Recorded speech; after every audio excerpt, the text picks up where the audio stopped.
The gallows of Galtor Prime. The noose tightened with mechanical precision, creaking against the weight of gravity and cruelty. 3 humans stood on the execution platform in the center of Galtor Prime's Grand Plaza. Above them, towering monoliths of obsidian stone glowed with ancient alien runes, casting a cold green hue over the crowd. The Zarn's citizens watched in silence. 9-foot-tall beings with translucent skin, glowing eyes, and minds carved by centuries of conquest. To them, this was ceremony, justice, a message. To humanity, it was a declaration of war. The accused were not criminals. Dr. Aisha Run, a xenolinguist who brokered peace on 3 contested worlds. Ambassador Marcus Vale, who defended humanity's voice in the Imperial Senate for over a decade. And engineer Kaido Tanaka, architect of the orbital stabilizers that saved the Zarn colony of Virex 4 from collapsing into its sun. Heroes, visionaries. They were condemned for cultural insubordination and seditious advocacy of self-determination. In truth, they had spoken of freedom, autonomy, dignity. That was unforgivable. The moment the lever dropped and the 3 figures jerked downward, every human heart watching from Earth to Mars cracked a little more. The Empire hadn't just executed people. They had symbolically lynched an entire species. The broadcast was mandatory. The Zarn called it transparency. To humanity, it was humiliation. Captain Alara Voss sat alone in a darkened room within Earth's orbital command citadel. Fists clenched so tightly blood dripped from her palms. The screen faded to black, but the image remained scorched in her memory. "They think this will break us," she muttered, voice trembling with fury. "They don't know who we are." Outside, the streets of New Geneva erupted. Millions marched with makeshift banners reading, "Not slaves, not subjects, not silent." Fires burned. Statues of Zarn envoys toppled. Entire colonies, long docile under the Empire's boot, began transmitting encrypted messages back to Earth. In the Martian underground facility, known only as Obsidian Vault, ancient war machines long mothballed under peace treaties began to hum with life. AI cores flickered awake. Orbital shipyards received silent pings marked with an old Terran code. Unity Protocol, stand by. In a hidden chamber, Yuyan Chancellor Rain watched the footage again. Not the hangings, but the faces of the crowd. The smug silence of Zarn. The disdain. The certainty. "This wasn't justice," she said quietly. "This was provocation." Captain Voss was already en route to speak before the Defense Council. But she didn't need approval. She didn't want permission. She wanted resolve. The spark had ignited. Humanity had always endured, through plagues, war, isolation. But never before had it been truly united. Now, for the first time, every soul from Europa to the Kuiper colonies looked to the stars not with awe, but with rage. The Empire had made one fatal mistake. They thought execution would silence humanity. Instead, they gave a voice. A war cry. The spark becomes fire. The storm didn't begin with warships. It began with words. Captain Alara Voss stood on the podium overlooking Unity Square, Earth's largest megacity plaza. The sea of humanity stretched for miles, a living tide of defiance. Billions more watched across the colonies. Every screen, every data feed, every heart tuned in. She wore no medals, no polished armor, just a black uniform of a soldier ready for war. "They thought killing 3 of our finest would make us bow," she said, voice calm, sharp as a blade. "They thought we would kneel and thank them for the privilege." Her eyes burned. "They have mistaken our patience for weakness, our diplomacy for submission, our silence for surrender. No more." The crowd erupted, not in chaos, but in thunderous unity. From orbit, satellites captured the roar like an earthquake echoing through Earth's bones. That same day, the Unity Protocol was activated. Deep beneath the Martian crust, war factories long buried under treaties lit up like a second sunrise. Automated for centuries, they began constructing stealth frigates, drone swarms, and the long-feared Ragnarok-class cruisers, ships that hadn't been seen since the AI wars. In the asteroid belt, A fleet once meant for defense realigned toward the outer systems. In the shadows of Saturn's rings, quantum stealth satellites blinked into place. The Zarn watched, but only saw shadows until it was too late. 2 days later, the first strike hit. Zarn Penal Station Varaxis 6, orbiting a dying brown dwarf, held over 10,000 enslaved humans and alien dissidents. Considered untouchable, it had no real defenses, only obedience collars and ancient walls. That changed when the Earth-built Horizons Bite decloaked above it, dropping high-velocity kinetic rods that tore through the command center like a spear through silk. Moments later, insertion pods rained down, each carrying combat specialists and exo-rigs powered by quantum servos. Alara led from the front, her squad tearing through the Zarn security forces with surgical precision. No civilians were harmed, no prisoners left behind. The Zarn didn't understand the tactic. They expected bombings, massacres, not a precision rescue. In 74 minutes, the station fell. 17,000 liberated. 0 human casualties. The footage went viral, broadcast on every known frequency by human-aligned AI networks. It wasn't just victory. It was defiance made flesh. The Zarn High Council responded with arrogance. They issued a galactic transmission. You are not warriors. You are not a power. You are animals made arrogant by mercy. You dare strike an empire? Then you will learn the cost. Back on Earth, Captain Voss watched the transmission in silence. Then she turned to her command team and issued a single order. Ready the fleet. Let them learn.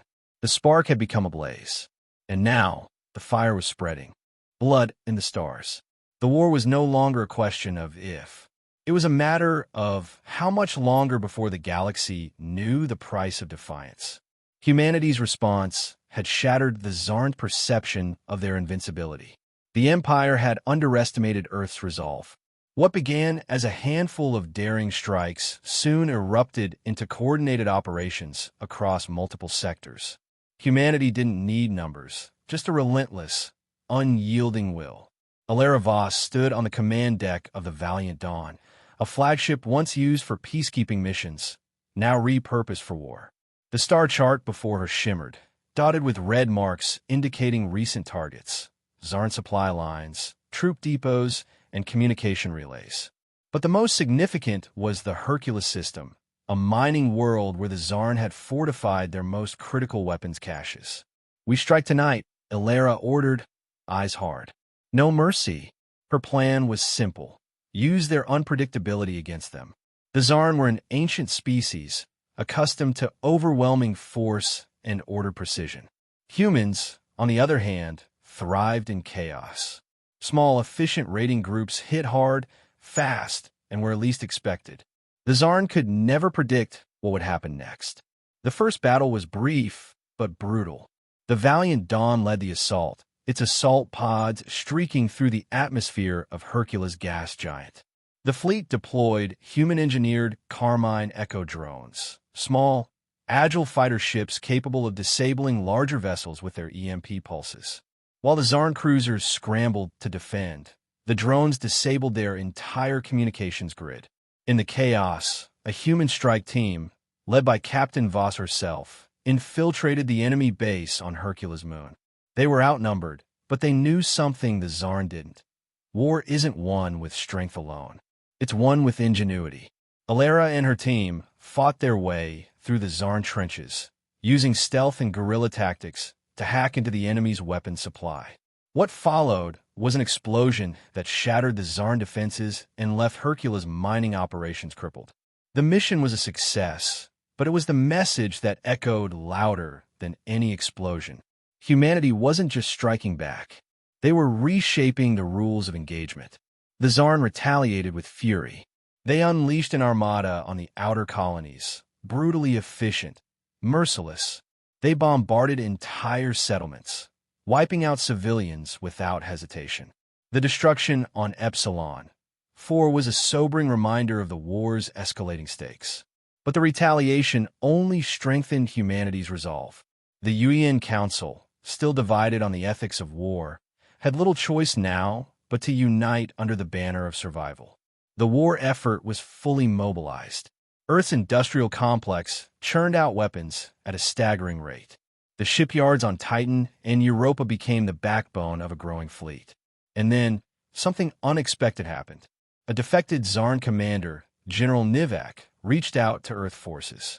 His voice crackled through the encrypted transmission, low and hesitant. "They have forgotten the one thing that keeps a galaxy together," he said, his alien eyes showing only shadows in the dim light. "Honor. They've lost it.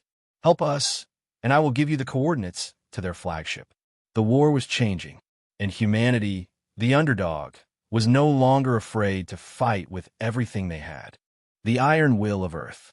The Zarn flagship was a monstrosity, a colossal, black citadel of metal and bone, larger than anything humanity had ever seen.